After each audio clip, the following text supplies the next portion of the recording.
നിയമാവർത്തന പുസ്തകം 7-ാം അധ്യായത്തിൽ 7-ാമത്തെ വാക്യത്തിൽ ഈശോയുടെ തെരഞ്ഞെടുപ്പിനെ കുറിച്ച്, ആ സ്നേഹത്തെക്കുറിച്ചൊരു വലിയ കാര്യം നമ്മൾ കാണുന്നുണ്ട്. വചനം ഇങ്ങനെയാണ്: കർത്താവ് നിങ്ങളെ സ്നേഹിച്ചതും, ഉറക്കെ വായിക്കാം, കർത്താവ് നിങ്ങളെ സ്നേഹിച്ചതും തെരഞ്ഞെടുത്തതും മറ്റ് ജനതകളെക്കാൾ നിങ്ങൾ എണ്ണത്തിൽ കൂടുതലായിരുന്നത് കൊണ്ടല്ല, നിങ്ങൾ മറ്റെല്ലാ ജനതകളെക്കാൾ ചെറുതായിരുന്നു.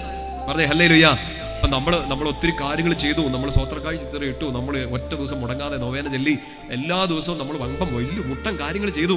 നമ്മൾ ഈ പള്ളിയിലെ, നമ്മൾ ഈ നാട്ടിലെ ഏറ്റവും മിടുക്കരായതുകൊണ്ടല്ല കർത്താവ് നമ്മളെ തെരഞ്ഞെടുത്ത് സ്നേഹിച്ചത്. പിടിയിട്ടുന്നുണ്ടോ?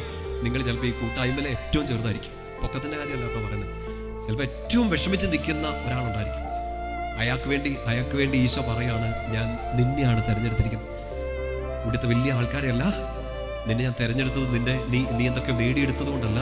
നിനക്ക് ഇച്ചിരി കുറവുണ്ട്, നിനക്ക് കുറച്ച് ബലഹീനതകളുണ്ട്, പാപങ്ങളുണ്ട്, സങ്കടങ്ങളുണ്ട്, വേദനകളുണ്ട്. സഹായിക്കാൻ ആരുമില്ലാത്ത, ഒറ്റ ആൾ പോലും കൂട്ട് നിൽക്കാതെ, പരിഗണിക്കാൻ ഒരാൾ പോലും ഇല്ലാതെ, തിരിഞ്ഞു നോക്കാൻ ആരുമില്ലാത്ത നിന്നെയാണ് ഞാൻ തെരഞ്ഞെടുത്തിരിക്കുന്നത്. പറഞ്ഞേ ഹല്ലേലൂയ.